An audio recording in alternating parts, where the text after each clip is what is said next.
시청자 여러분 안녕하십니까. 대한법률 부동산연구소 쿠폰하우스에서 전해드리는 쿠폰뉴스 김재현입니다. 어느덧 이제 봄이 성큼 다가온 것 같습니다. 날씨가 많이 풀렸거든요. 거리를 지나다니니까 이제 벚꽃도 피고 날씨가 정말 화창해진 것이 산책하기 좋은 계절인 것 같습니다. 이 코로나 상황에서 산책이 쉽진 않겠지만 밤낮으로 이제 요즘에는 일교차도 크고요. 시청자 여러분 건강관리에 유의하시기 바랍니다. 오늘 전달해드릴 뉴스는요, 이 공시가격과 공시지가에 대해서 소식을 전달해드릴 건데, 먼저 공시가격, 공시지가에 대해서 혹시나 모르시는 분들이 있으실 것 같아 기본 개념 정리를 조금 해드리려고 합니다. 네. 먼저 토지는 보통 공시지가라고 하고요, 아파트는 공시가격, 단독주택은 단독 공시가격이라고 합니다. 이런 전체적인 것을 이제 기준시가라고 하는데, 좀 더 자세히 짚고 넘어가 보도록 하겠습니다. 공시지가는 이제 국토부 장관이 지정을 하게 되는데요. 89년도부터 이게 이어져 왔었고, 이제 땅의 단위 면적당 가격을 의미합니다. 공시지가는. 이것은 이제 대한민국 전체의 2,700만 필지 중에서 50만 필지를 정해서 그것을 이제 표준 공시지가라고 이제 얘기를 합니다. 그리고 이제 기준시가는요, 이 기준시가와 공시지가의 이제 차이를 말씀드리면, 공시지가는 이제 토지를 의미하고요. 쉽게 설명드려서 기준시가는 이 건축물이 있는 땅을 라고 이제 보시면 좀 더 이해가 쉬우실 것 같습니다.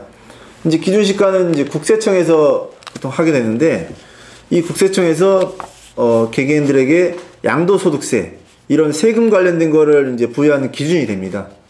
그래서 이런 것을 이제 염두하시고 뉴스 소식을 들으시면 좀 더 이해가 쉬우실 것 같습니다. 그러면 뉴스 전달해 드리겠습니다. 자, 첫 번째 뉴스입니다. 공동주택 공시가격 19% 상승, 세종은 70.68% 급등에 대한 뉴스입니다. 이번에 공시가격이 큰 폭으로 전국적으로 상승을 하였는데요. 이런 공시가격은 3월 16일부터 공동주택 가격 열람이 가능하고요, 개별주택은 19일부터 가능합니다. 이것을 어디서 조회를 하냐? 부동산 공시가격 알림위에서 조회를 하시면 홈페이지에 이제 가격을 이제 조회해 보실 수 있습니다. 다 같이 한번 조회를 해 보시는 것도 좋을 것 같습니다. 이런 공시가격 상승 때문에 재산세에 대한 부담이 많이 커졌는데요. 이것은 지난 18년도, 19년도에는 평균적으로 5%씩 상승하다가 이번에 거의 20% 가까이 크게 상승을 한 것입니다. 이것은 과거 07년도에 22.7% 상승한 이후에 가장 최대치 상승이라고 볼 수 있습니다. 이제 지역적인 상승률을 다시 한번 짚고 전달을 해드리면요.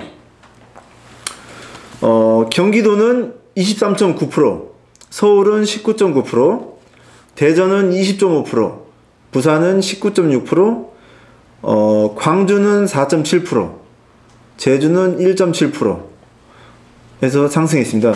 전국적으로 제주도가 가장 상승폭이 적고요. 그 다음 평균적으로 이 전라도 지역 쪽이 공시가격 상승률이 적다고 말씀드릴 수 있겠습니다. 그렇게 이제 재산세 부담이 커지게 되었고, 이제 약 3,600억 정도 이번에 세수 증가가 예상이 되고 있습니다.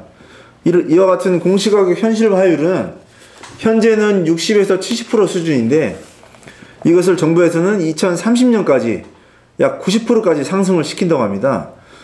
야, 이거 앞으로도 재산세 상승률이 부담률이 아주 커질 것 같습니다.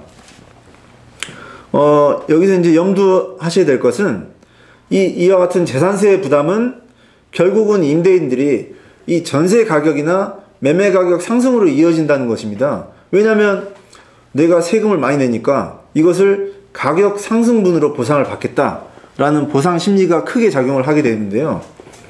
이제 전세와 매매 가격이 상승하다 보니 이것은 결국 이 재산세 상승이 임차인의 부담으로 이어지게 된다라는 것을 꼭 염두해 두셔야 되겠습니다.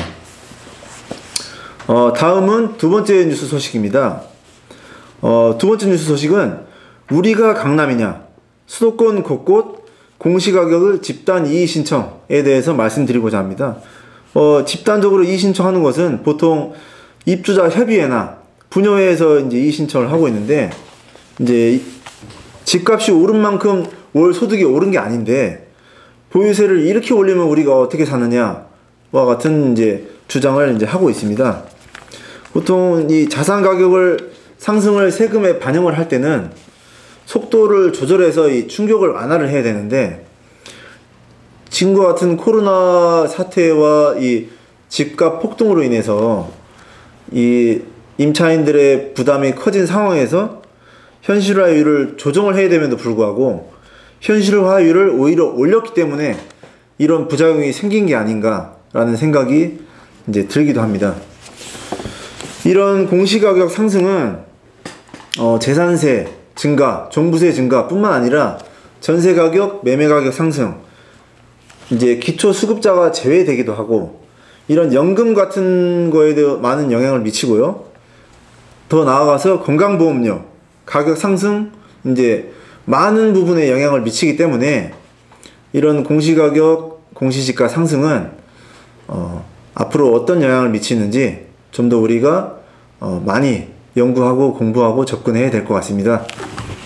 오늘 뉴스 소식 전달해 드리는 것은 여기까지고요. 다음에는 좀 더 풍성한 뉴스 소식 전달해 드리도록 하겠습니다. 감사합니다.